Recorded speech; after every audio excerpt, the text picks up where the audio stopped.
Hello friends, I hope you are all doing well. तो आज का जो हमारा नया टॉपिक है वो है registration, that is chapter number 7। और हमने रजिस्ट्रेशन के कुछ बेसिक्स ऑलरेडी पढ़ चुके हैं हम लोग।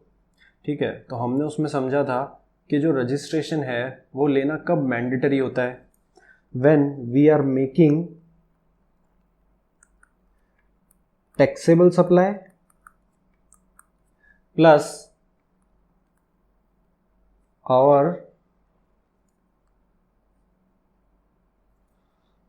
turnover exceeds specified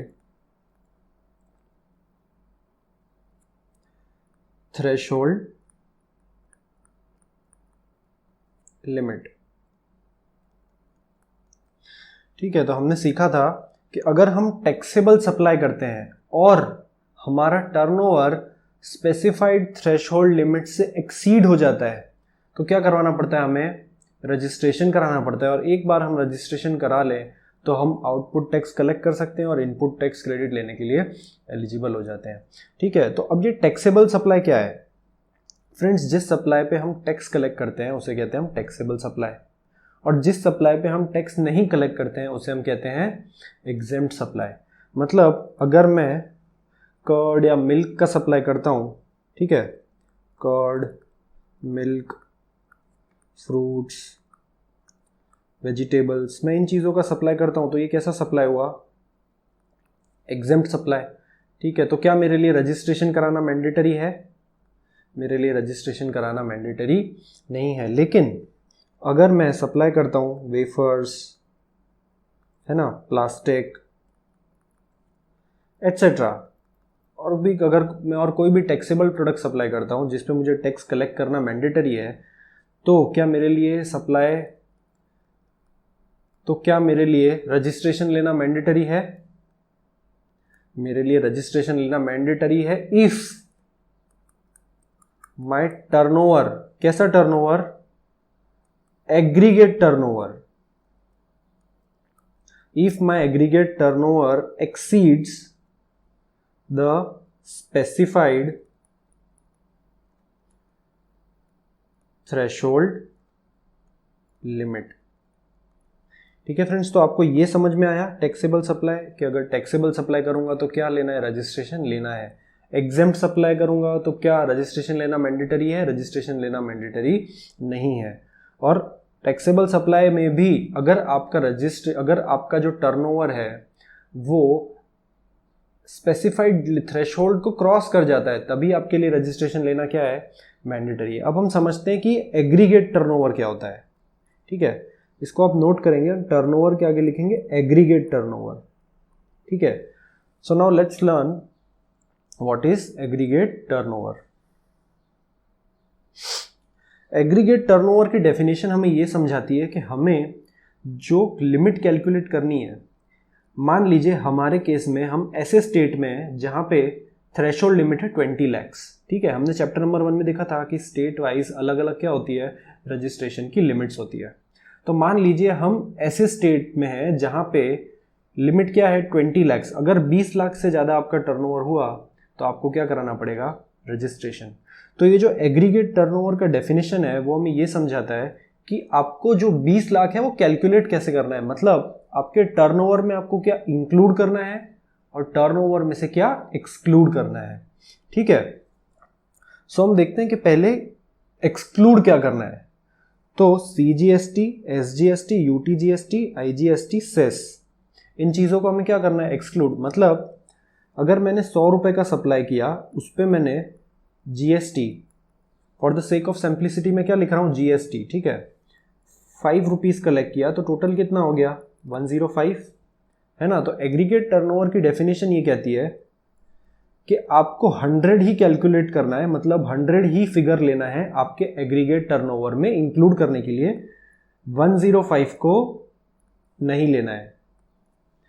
क्यों? क्योंकि एग्रीगेट टर्नओवर की डेफिनेशन क्या कहती है कि हमको टैक्स को एक्सक्लूड करना है। फाइन, तो हम कौन सा फिगर लेंगे? हम लेंगे 100, मतलब बेसिक वैल्यू ऑफ सप्लाई को हम लेंगे एग्रीगेट टर्नओवर कैलकुलेट करने के लिए, एक्सक्लूडिंग टैक्सेस।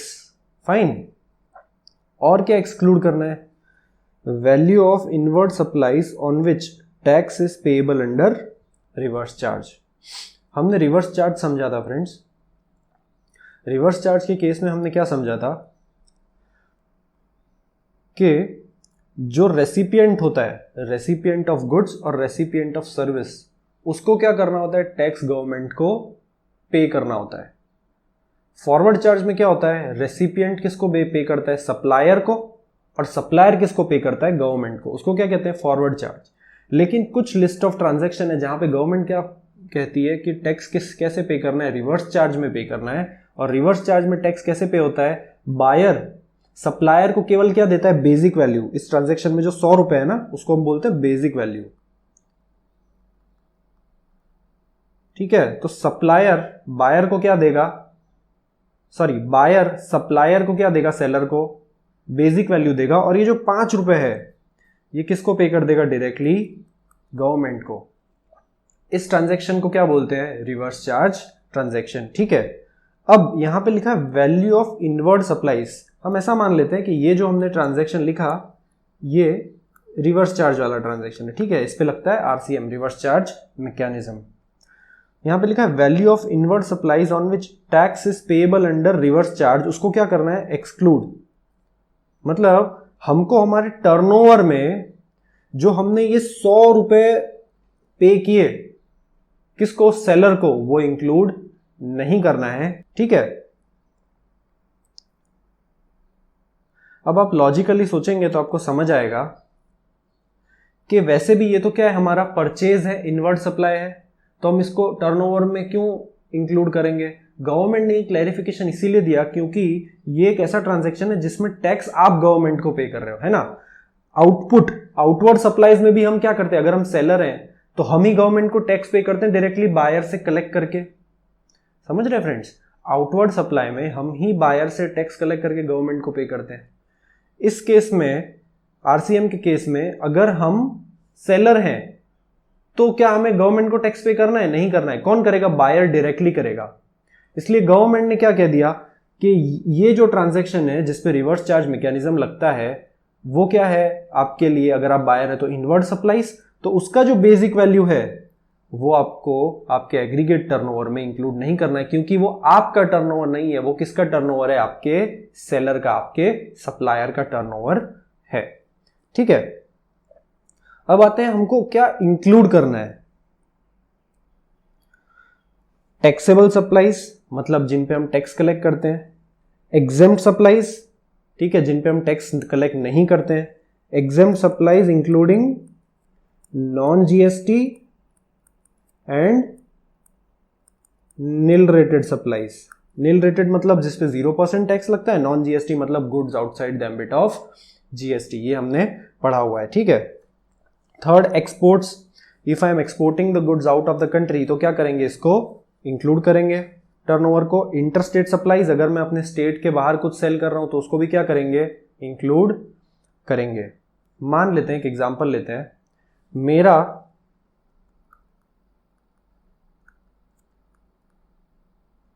टैक्सेबल वैल्यू है 20 लाख। ठीक है, मैं क्या कर रहा हूं, एग्रीगेट टर्नओवर कैलकुलेट कर रहा हूं। एग्जेम्प्ट सप्लाईज का वैल्यू है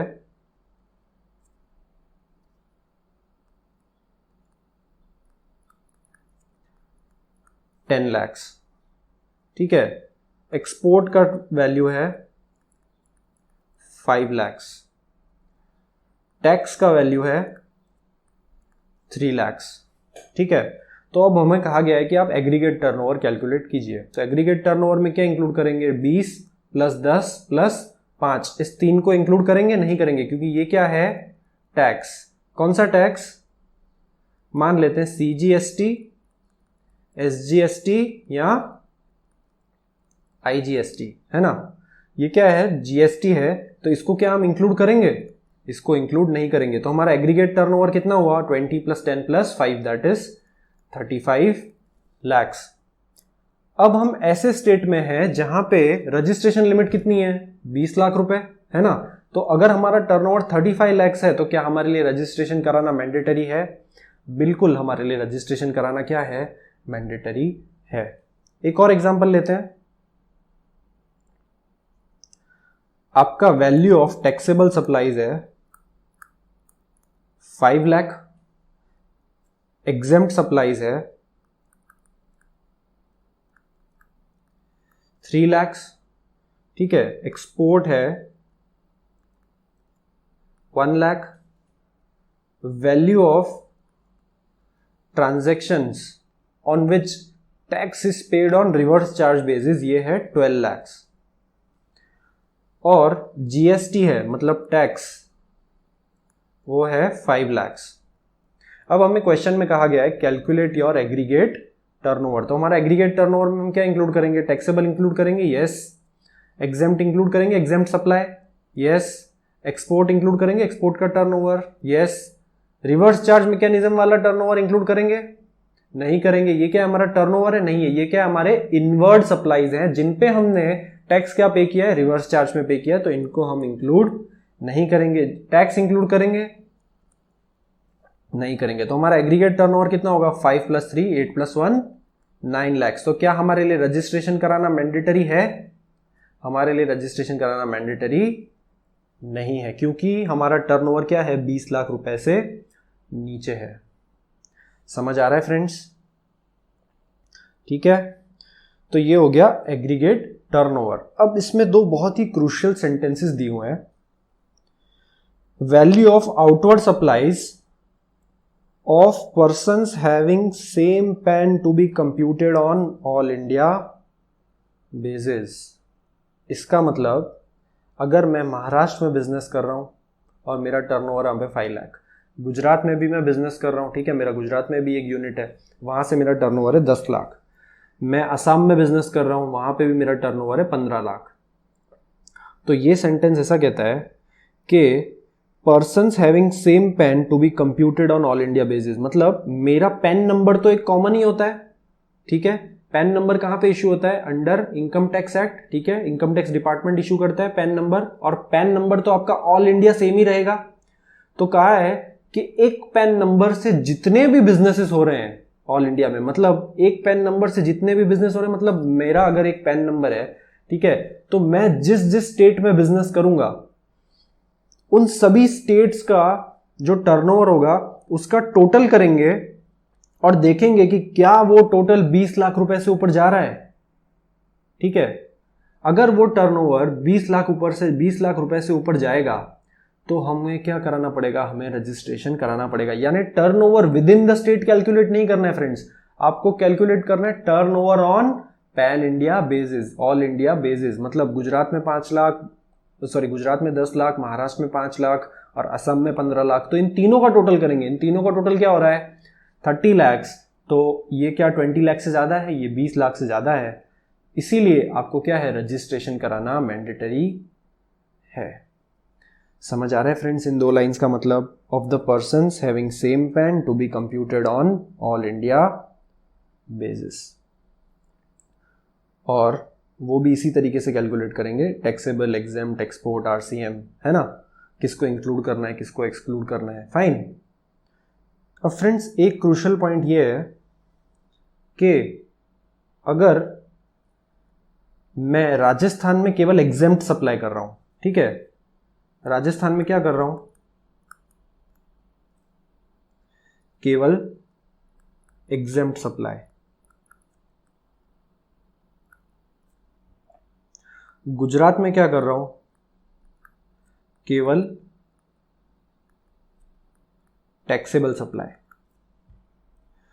महाराष्ट्र में क्या कर रहा हूं? Both taxable and exempt supply, ठीक है। तो हमने पढ़ा था रजिस्ट्रेशन कब कराना है? When you are making taxable supplies and your turnover exceeds the threshold limit. अब गुजरात में क्या मैं टैक्सेबल सप्लाई कर रहा हूं, ठीक है, तो condition number 1 satisfied. Condition number 2, क्या मेरा टर्नओवर जो है ऑल इंडिया बेसिस पे वो 20 लाख से ज्यादा है? तो मान लेते हैं राजस्थान में कितना है? 5 लाख, गुजरात में 10 लाख, महाराष्ट्र में 10 लाख, कितना हुआ? 25 लाख, ठीक है। और मान लेते हैं कि जो लिमिट है दैट इज 20 lakhs। अगर 20 लाख से ज्यादा गया टर्नओवर, एग्रीगेट टर्नओवर, तो आपको क्या कराना पड़ेगा, रजिस्ट्रेशन कराना पड़ेगा। अब मेरा इन 3 स्टेट्स में कितना बोला मैंने, 5, 10 एंड 10, 25 lakhs। तो क्या मैं गुजरात में टैक्सेबल सप्लाई कर रहा हूं? यस। और मेरा aggregate turnover to be computed on all India basis क्या 20 लाख से ज्यादा है? तो मुझे गुजरात में रजिस्ट्रेशन कराना पड़ेगा, बिल्कुल कराना पड़ेगा। मैं महाराष्ट्र में क्या कर रहा हूं, टैक्सेबल एंड एग्जेम्प्ट सप्लाईज, तो क्या मुझे महाराष्ट्र में रजिस्ट्रेशन करना पड़ेगा? भले ही मैं एग्जेम्प्ट कर रहा हूं लेकिन मैं साथ साथ में टैक्सेबल भी तो कर रहा हूं, है ना। तो महाराष्ट्र में मुझे रजिस्ट्रेशन कराना पड़ेगा। अब आते हैं राजस्थान पे। कंडीशन नंबर 1 क्या है, टैक्सेबल सप्लाई। सेकंड कंडीशन क्या है, turnover should exceed, aggregate turnover should exceed the specified threshold limit. Turnover is exceeding the specified threshold limit, ठीक है। यहां पे 5 लाख का एग्जाम सप्लाई किया आपने राजस्थान में, गुजरात में 10, महाराष्ट्र में 10, तो टोटल कितना हुआ, 25 lakhs। तो it is exceeding, but are you making taxable supplies in Rajasthan? You are not making taxable supplies in Rajasthan and hence registration आपके लिए राजस्थान में मैंडेटरी नहीं है। समझ आ रहा है फ्रेंड्स? बहुत ही क्रूशियल है, ध्यान से एक और बार आप देख सकते हैं इसको, है ना।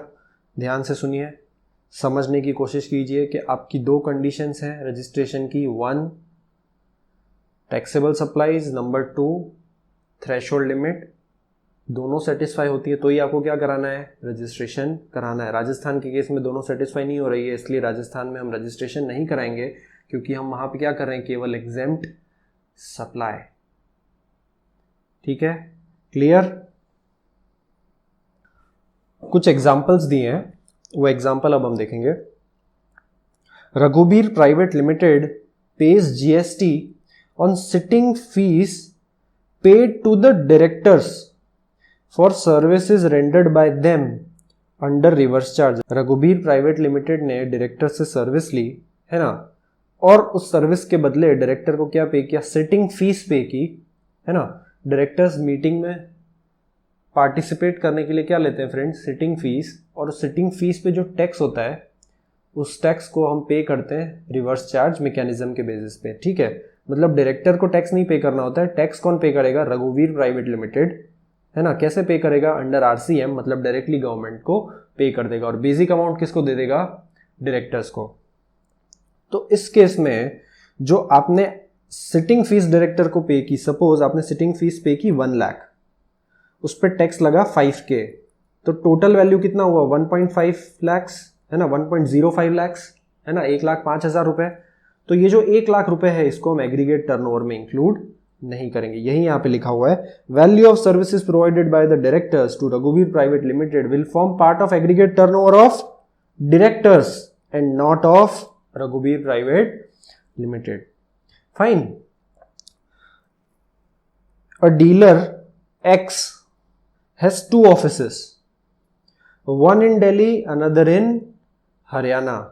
In order to determine whether X is liable for registration, turnover of both the offices would be taken into account, and only if the same exceeds the threshold limit, X is liable for registration. मतलब दिल्ली और हरियाणा दोनों के जो offices हैं अलग अलग states में हैं, तो दोनों का जो टर्नओवर है उसको हम टोटल करेंगे, और अगर वो थ्रेशोल्ड लिमिट से ज़्यादा है तो क्या कराना पड़ेगा, उसको रजिस्ट्रेशन कराना पड़ेगा। Fine. Next, Madhur oils Punjab is engaged in supplying machine oil as well as petrol. Supply of petrol is not leviable to GST. machine oil क्या है, टैक्सेबल है, और पेट्रोल क्या है, एक नॉन GST सप्लाई।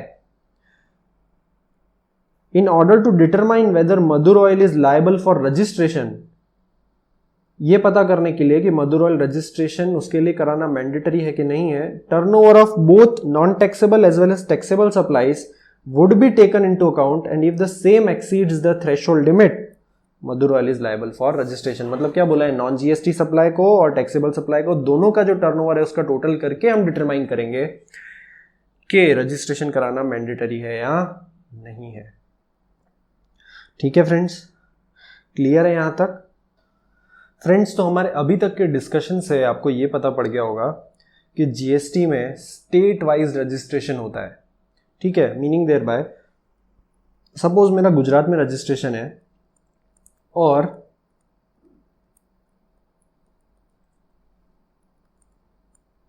ये है मेरा जीएसटी नंबर। ठीक है, so this 24 indicates state code,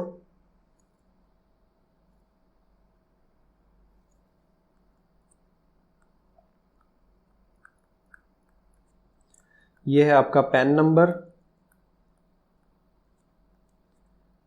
this is number of registrations within a state and these are check digits. ये जो number of registrations within a state है वो हम ये थ्रेशोल्ड लिमिट वाला टॉपिक कंप्लीट करने के बाद डिस्कस करेंगे। पहले हम स्टेट वाइज रजिस्ट्रेशन समझ लेते हैं। मतलब अगर मैं महाराष्ट्र से गुड्स सप्लाई कर रहा हूं तो मुझे अलग रजिस्ट्रेशन लेना पड़ता है, गुजरात से सप्लाई कर रहा हूं तो अलग रजिस्ट्रेशन लेना पड़ता है, मध्य प्रदेश से अगर मैं गुड्स सप्लाई कर रहा हूं तो मुझे क्या लेना पड़ता है, अलग रजिस्ट्रेशन लेना पड़ता है, provided I am making taxable supply and my turnover to be computed on all India basis exceeds the threshold limit. Fine. और हमें यह भी पता है कि स्टेट वाइज थ्रेशोल्ड लिमिट्स क्या होती है, अलग अलग होती है। ये मैं अगर गुजरात में रजिस्ट्रेशन लूंगा तो मेरा स्टेट कोड होगा 24। जैसे ही मैं महाराष्ट्र में रजिस्ट्रेशन लूंगा तो ये 24 का क्या हो जाएगा फ्रेंड्स, 27, जो कि महाराष्ट्र का स्टेट कोड है। राजस्थान में रजिस्ट्रेशन लूंगा तो ये क्या हो जाएगा, 08। फाइन। तो स्टेट वाइज मेरा स्टेट कोड क्या होता जाएगा, चेंज, पैन नंबर तो सेम रहेगा। ठीक है, तो इस तरीके से स्टेट वाइज रजिस्ट्रेशन लेने पे आपका जो स्टेट कोड है वो क्या हो जाता है, चेंज हो जाता है। अब इसमें फ्रेंड्स समझने वाली बात यह है, सपोज मेरा एक रजिस्ट्रेशन है मणिपुर में। फाइन। तो मणिपुर आप देख सकते हैं यहां पे, मणिपुर के लिए थ्रेशोल्ड लिमिट कितनी है, 10 lakhs। States with threshold limit of 10 lakhs for both goods and services. तो मणिपुर के लिए कितना है, 10 lakhs। मेरा दूसरा रजिस्ट्रेशन है अरुणाचल प्रदेश में, वहां पे थ्रेशोल्ड लिमिट कितनी है, 20 lakhs। मेरा तीसरा रजिस्ट्रेशन है असम में, असम में गुड्स के लिए लिमिट है 40 lakhs, सर्विसेज के लिए है 20 lakhs। ठीक है, इस पे मैं वापस आऊंगा, गुड्स पे सर्विस पे, है ना। अभी एक कंसेप्ट समझने की कोशिश करेंगे कि मेरा एक रजिस्ट्रेशन है मणिपुर में,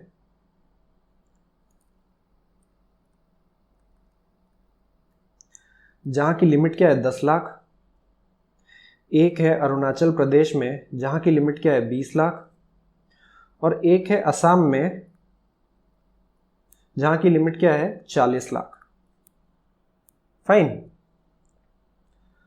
अब मुझे टर्नओवर कैलकुलेट करना है ऑल इंडिया बेसिस पे, ये डिटरमाइन करने के लिए कि मुझे रजिस्ट्रेशन कराना है या नहीं कराना है। तो अब मैं ऐसे स्टेट में हूं जहां पे 40 लाख लिमिट है, मैं ऐसे भी स्टेट में सप्लाई कर रहा हूं गुड्स, ठीक है, जहां पे क्या है 20 लाख की लिमिट है, और मैं ऐसे स्टेट में भी सप्लाई कर रहा हूं गुड्स जहां पे क्या है लिमिट 10 लाख। तो मेरे लिए थ्रेशोल्ड लिमिट क्या होगी? तो फ्रेंड्स इसका आंसर ये है कि जो लोवेस्ट थ्रेशोल्ड लिमिट होगी वही क्या होगी आपके लिए एप्लीकेबल। कहने का मतलब है अगर मेरा ये क्या है थ्रेशोल्ड लिमिट, और अब मैं लिख रहा हूं अपना टर्नओवर। फाइन। तो मेरा जो टर्नओवर है वो मणिपुर में है मान लीजिए 9 लाख, अरुणाचल प्रदेश में है 2 लाख और असम में है 3 lakh.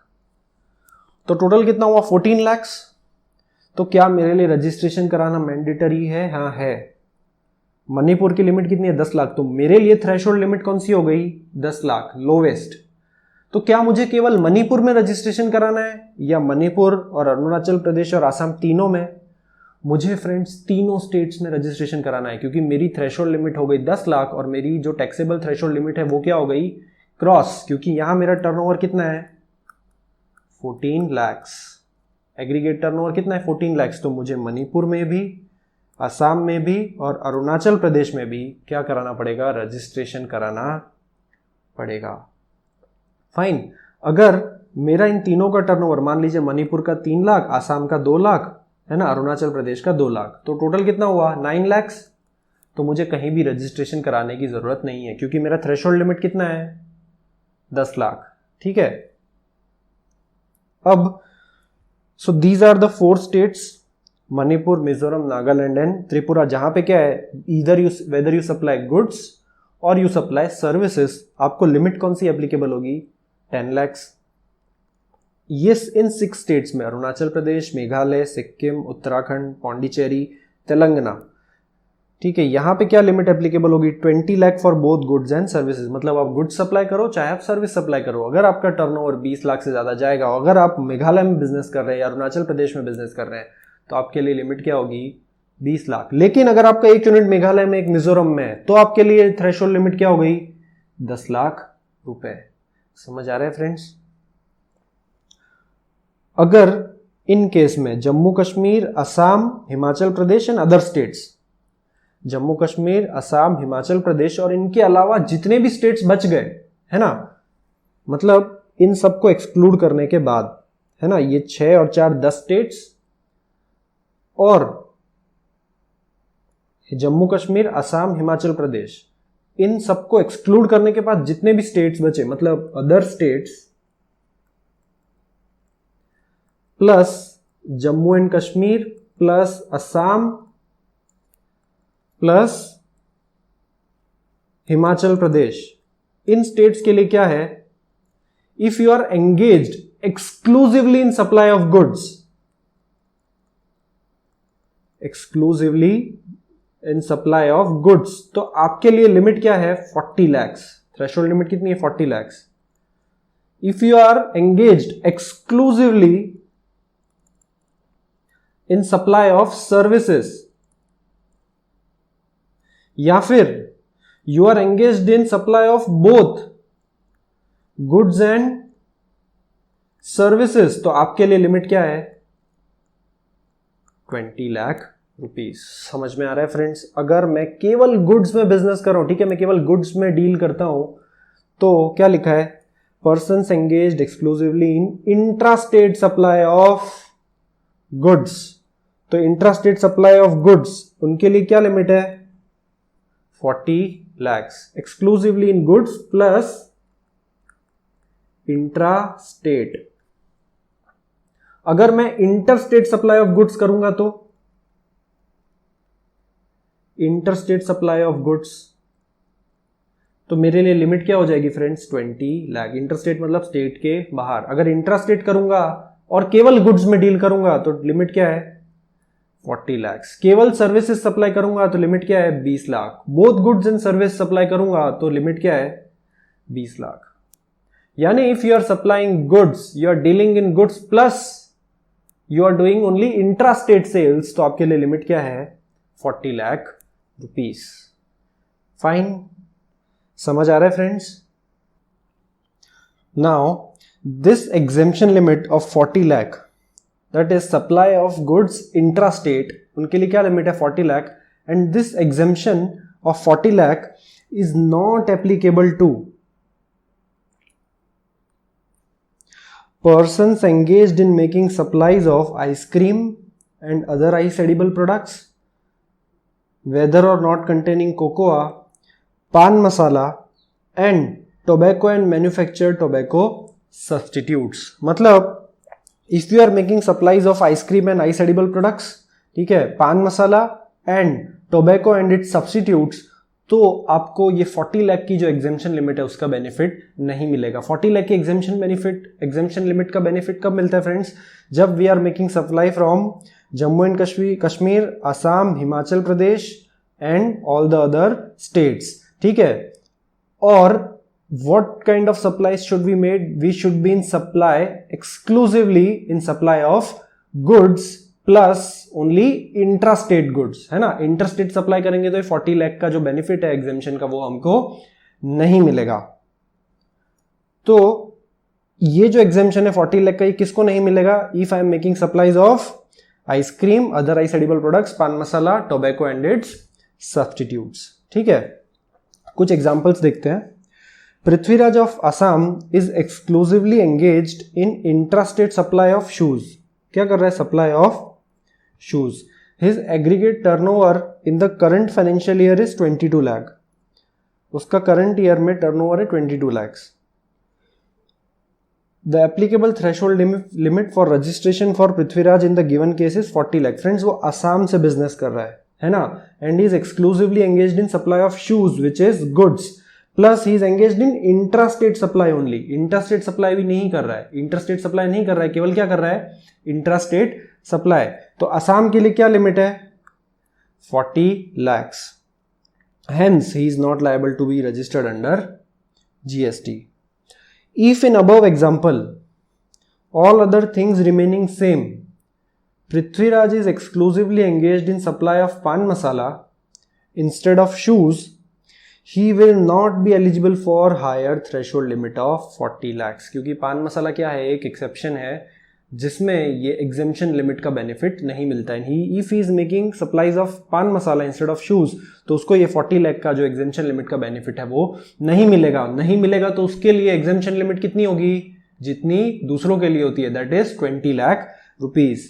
And the applicable threshold limit for registration in that given case will be 20 lakhs. Thus Prithviraj will be liable to get registered under GST. क्यों, उसका टर्नओवर कितना है, 22 lakhs. और अगर वो पान मसाला का बिजनेस कर रहा है तो थ्रेशोल्ड लिमिट कितनी है, 20 lakhs. ठीक है. If instead of पान मसाला Prithviraj is engaged in supply of taxable services, क्या कर रहा है, टैक्सेबल सर्विस का सप्लाई असम से. तो असम में सर्विसेज के लिए क्या लिमिट है, हमने देखा सप्लाई ऑफ सर्विसेज के लिए क्या लिमिट है, 20 लाख. ठीक है. So the applicable threshold limit for registration will still be 20 lakh and Prithviraj will be liable to get registered under GST. Fine. Next example.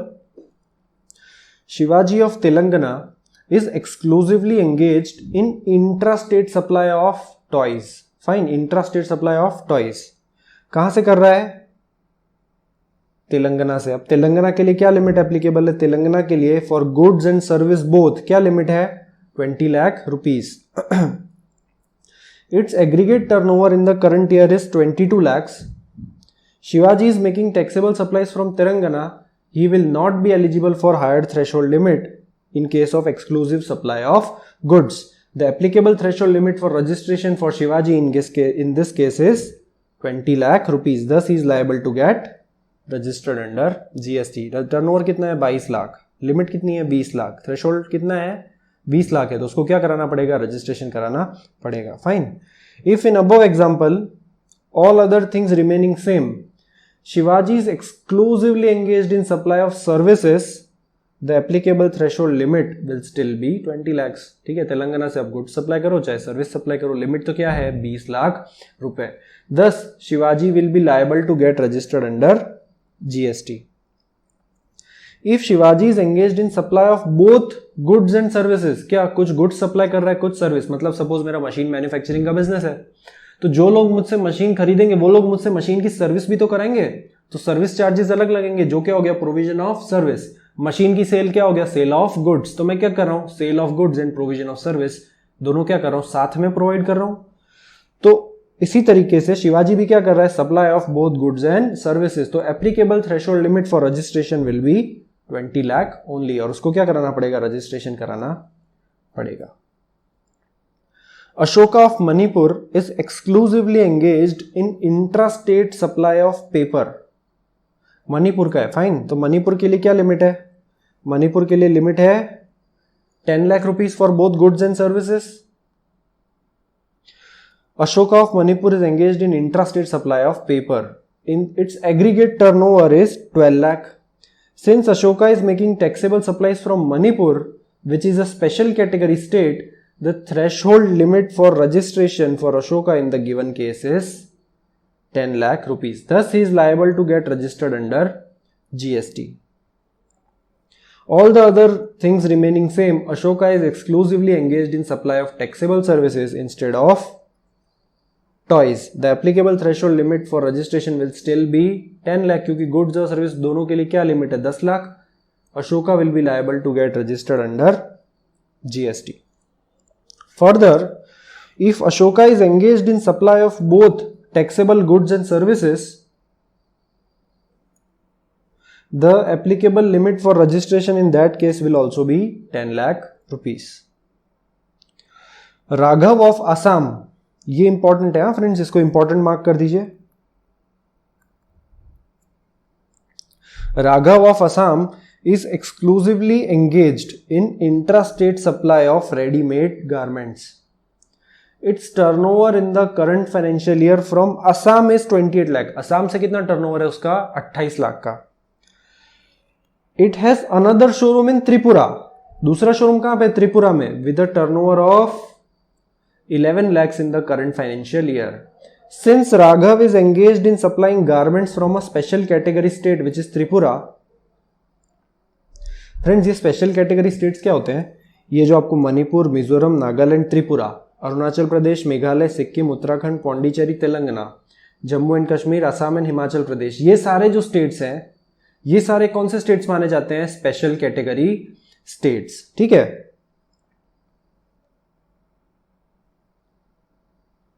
इनको स्पेशल कैटेगरी स्टेट्स इसलिए कहा गया है क्योंकि यहाँ पे जो इकोनॉमिक कंडीशंस हैं वो बाकी के जो दूसरे स्टेट्स हैं उनसे अलग है ना.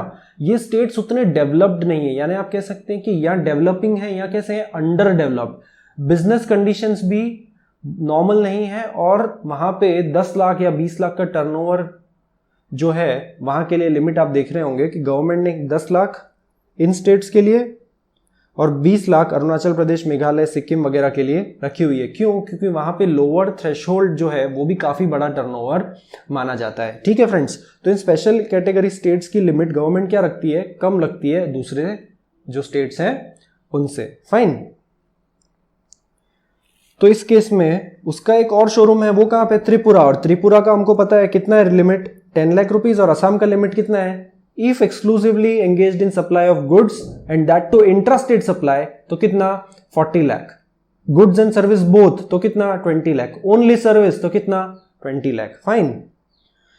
तो यहां पे क्या कर रहा है राघव? असम से क्या सप्लाई कर रहा है? Readymade garments. उसका भी क्या कर रहा है वो? Intrastate supply. तो असम का अगर देखें तो असम के लिए क्या लिमिट होगी उसकी? 40 लाख रुपीस. लेकिन उसका एक और शोरूम है जो कि है त्रिपुरा में, उसका टर्नओवर कितना है? 11 लाख. हमने पढ़ा कि जब आपके दो अलग अलग स्टेट्स में बिजनेस हो तो जो जिस स्टेट का थ्रेशोल्ड कम हो वो क्या हो जाएगा आपके लिए? Threshold limit for registration. मतलब हमारे केस में त्रिपुरा का जो 10 लाख है limit, that will be threshold limit for registration in our case. Fine. Since Raghav is engaged in supplying garments from a special category state, the applicable threshold limit for him gets reduced to 10 lakh. Further, Raghav is liable to get registered under GST in both Assam and Tripura. उसका turnover कितना हो गया? 28 plus 11 that is 39 lakhs. पर उसके लिए threshold limit क्या है? केवल 10 लाख रुपए. इसलिए उसको रजिस्ट्रेशन लेना मैंडेटरी है. कहां पे? त्रिपुरा और असम दोनों स्टेट्स में. ठीक है. नेक्स्ट, इसको भी इंपॉर्टेंट मार्क कर दीजिए friends. Uday Enterprise is engaged in supply of taxable goods in Maharashtra.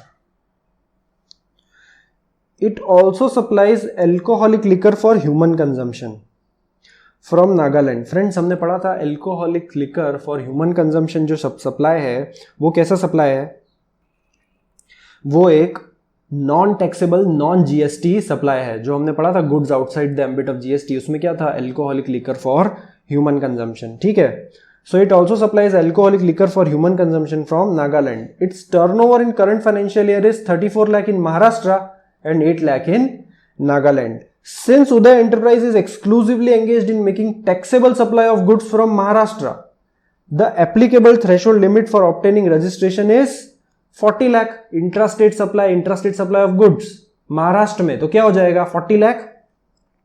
However, the threshold limit will not be reduced to 10 lakh in this case as supply of alcoholic liquor for human consumption from Nagaland, one of the special category states, are non-taxable supplies. क्या लिखा है friends?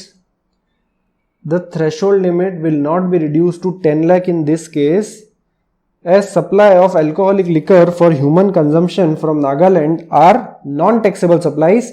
In this case, since the aggregate turnover of Uday exceeds applicable threshold limit of 40 lakh, it is liable to obtain registration. It will obtain registration in Maharashtra but is not required to obtain registration in Nagaland as he is not making any taxable supplies from that state. ध्यान से इसको फिर से समझेंगे. क्या बोला है इसमें? महाराष्ट्र में वो सप्लाई कर रहा है गुड्स, और वो भी कैसे? Intra state. कितना टर्नओवर है? 34 लाख का टर्नओवर है. लिमिट कितनी है महाराष्ट्र में? 40 लाख. तो अगर इतना ही क्वेश्चन होता तो क्या हम रजिस्टर करवाते? हम रजिस्टर नहीं करवाते. लेकिन क्वेश्चन में एक और पॉइंट ऐड किया है कि उसका बिजनेस है नागालैंड में. नागालैंड के लिए जो थ्रेशोल्ड है वो कितना है? 10 लाख. लेकिन वो नागालैंड से जो सप्लाई कर रहा है वो कैसे है? केवल एग्जेम्प्ट सप्लाई है.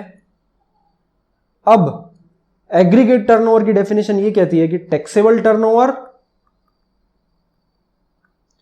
प्लस एग्जेम्प्ट टर्नओवर दोनों का टोटल करके हम डिसाइड करेंगे that whether we are liable to registration और नॉट.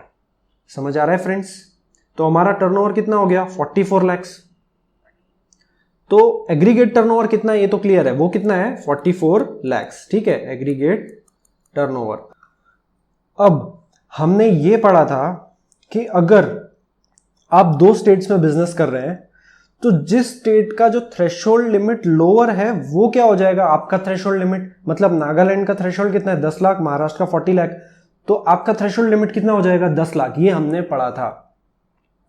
लेकिन वो लोअर थ्रेशोल्ड लिमिट तभी अप्लाई होगा जब आपका जो लोअर थ्रेशोल्ड लिमिट वाला स्टेट है वहां से क्या कर रहे हो? आप टैक्सेबल सप्लाई कर रहे हो. इस केस में जो आप नागालैंड से 10 लाख का सप्लाई किया वो कैसा सप्लाई है? Exempt supply. तो इस केस में जो आपका थ्रेशोल्ड लिमिट रहेगा वो रहेगा महाराष्ट्र का threshold limit which is 40 lakh and not 10 lakh.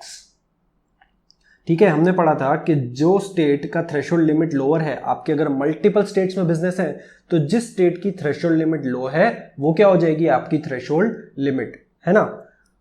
किस चीज की थ्रेशोल्ड लिमिट? टर्नओवर की. यस, एग्रीगेट टर्नओवर कैलकुलेट करने की. लेकिन हमारे केस में वो लिमिट 10 लाख नहीं होगी. क्यों? नागालैंड से क्या कर रहे हो आप? केवल एग्जेम्प्ट सप्लाई. और टैक्सेबल सप्लाई कहां से कर रहे हो? केवल महाराष्ट्र से. तो महाराष्ट्र की जो थ्रेशोल्ड लिमिट होगी क्या होगी? वो आपकी थ्रेशोल्ड लिमिट. और इस केस में आपका टर्नओवर हो गया है 44 लाख. महाराष्ट्र की थ्रेशोल्ड लिमिट है 40 लाख. तो आपको क्या है? महाराष्ट्र में रजिस्ट्रेशन कराना मैंडेटरी है और नागालैंड में रजिस्ट्रेशन कराना मैंडेटरी नहीं है, क्योंकि नागालैंड में से आप क्या कर रहे हो? केवल एग्जेम्प्ट सप्लाई कर रहे हो. समझ आ रहा है फ्रेंड्स? ठीक है, फाइन.